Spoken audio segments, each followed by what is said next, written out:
Autour de chez moi, les sapins sont omniprésents. J'habite à quelques kilomètres du lac des sapins et c'est à 15 minutes de chez moi environ qu'on peut trouver les plus gros Douglas d'Europe, dont le plus grand nous surplombe du haut de ses 60 mètres pour 4,40 mètres de circonférence. Ils ont été rapportés par le comte du Sablon de Clavézol en 1872 et plantés sur ces terres, au domaine de la Corcelle, au nord du village de Clavézol. Ça m'a donné envie de savoir ce qu'on pouvait faire avec les aiguilles de pin, de sapin ou d'épicéa. Pour ne rien gâcher, la saison s'y prête, à l'approche de Noël, il y aura bientôt des sapins dans la plupart des foyers. Je suis allée récolter quelques branches de houx, des fougères sèches et quelques branches de sapin avec l'idée de confectionner des décorations de Noël et ça m'a donné l'idée de vous proposer cette petite vidéo.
Avant toute chose, assurez-vous d'avoir correctement identifié l'arbre sur lequel vous récoltez vos branches. Certains conifères sont extrêmement toxiques, notamment les ifs, parfois vendus au moment des fêtes de fin d'année. Pour les différencier de leurs camarades comestibles, c'est assez simple. Contrairement aux sapins, aux pins et aux épicéas, les ifs ont deux particularités botaniques qui les différencient sans équivoque des autres conifères. La première, c'est qu'ils produisent pas de cônes, ces fameuses pommes de pin, mais des baies rouges dont le noyau est toxique. Ce critère seul ne suffit pas à l'identifier car l'if est une espèce dioïque, il existe donc des ifs mâles et des ifs femelles et seuls les arbres femelles portent des baies. Le deuxième signe distinctif qui ne peut pas tromper, contrairement aux sapins, aux pins et aux épicéas, les ifs n'ont aucune odeur aromatique car ils ne produisent pas de résine. Une fois cette vérification faite, assurez-vous que le sapin prévu pour la dégustation n'a pas été traité aux pesticides ou autres produits chimiques. La première utilisation que je vous propose, elle est très connue des randonneurs et autres fans de trekking, c'est l'infusion d'aiguilles de pin ou de sapin fraîches. Connus pour leurs vertus expectorantes et antiseptiques, le sapin et l'épicéa stimulent également la circulation sanguine, ce qui leur confère des propriétés tonifiantes. C'est donc un allié idéal pour vous accompagner pendant la saison hivernale.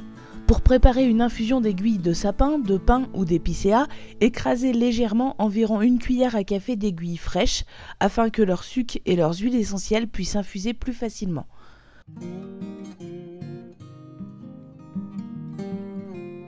Recouvrir d'eau bouillante et laisser infuser 2 minutes.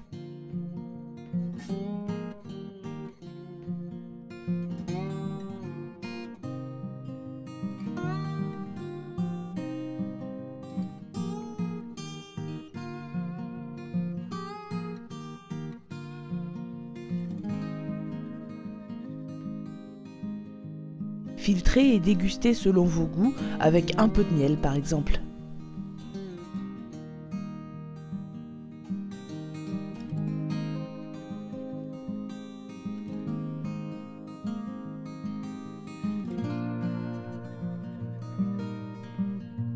Le sel de sapin peut être utilisé dans les marinades destinées aux viandes ou comme assaisonnement sur des pommes de terre. Il fait merveille avec des bonnes frites maison. Pour faire du sel de sapin, nettoyez une poignée d'aiguilles et essuyez-les avec précaution.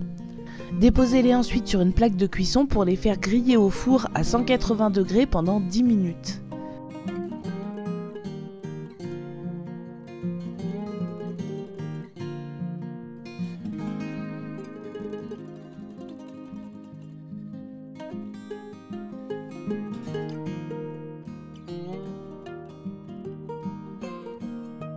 Une fois que c'est fait, il suffit de détacher les aiguilles séchées des branches avant de les réduire en poudre à l'aide d'un mortier.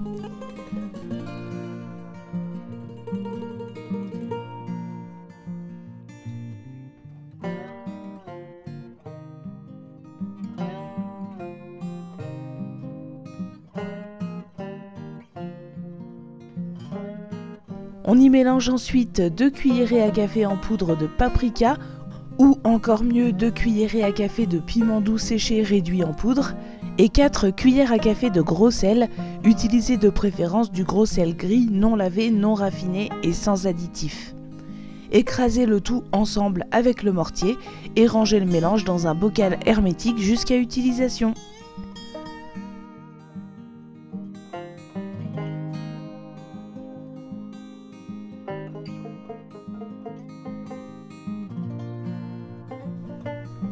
L'huile de sapin peut être utilisée dans le bain, elle soulage les symptômes rhumatismaux et les maux associés au refroidissement.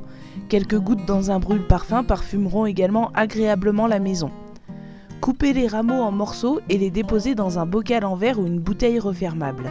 Remplir ensuite le bocal avec une huile neutre, comme l'huile de tournesol par exemple, jusqu'à ce que les rameaux soient entièrement recouverts, puis fermez le bocal et laissez macérer pendant au moins 5 semaines en secouant le bocal de temps en temps. Plus le temps de macération sera long, plus l'huile sera puissante et parfumée.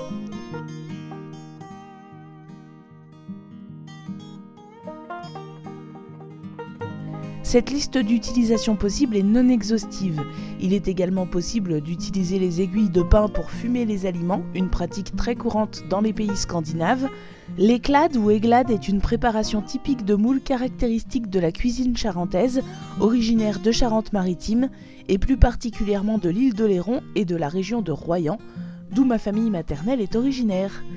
Il s'agit de dresser les moules verticalement en spirale avant de les recouvrir d'aiguilles de pin maritime auxquelles on met le feu jusqu'à l'ouverture des moules. Un vrai délice. A noter que sur Wikipédia, on peut lire que la litière de sapin de Douglas favorise une forte activité biologique du sol et se décompose facilement, ce qui produit un humus doux. Cet humus est non dégradant et peu acidifiant pour le sol, contrairement à la litière d'autres conifères comme l'épicéa ou le pin sylvestre. Ce qui rapproche le Douglas des feuillus au niveau de l'écologie du sol. Malgré son surnom de sapin de Douglas, il ne s'agit pas d'un vrai sapin car il n'appartient pas au genre Abies. Voilà, j'espère que cette petite vidéo vous a plu. Je vous rappelle que vous pouvez soutenir la chaîne en souscrivant un petit abonnement via le bouton rejoindre que vous trouverez sur la page d'accueil de la chaîne ou en dessous de chaque vidéo. Je vous souhaite à tous une très belle fin d'année et en attendant la prochaine vidéo, je vous dis à très bientôt.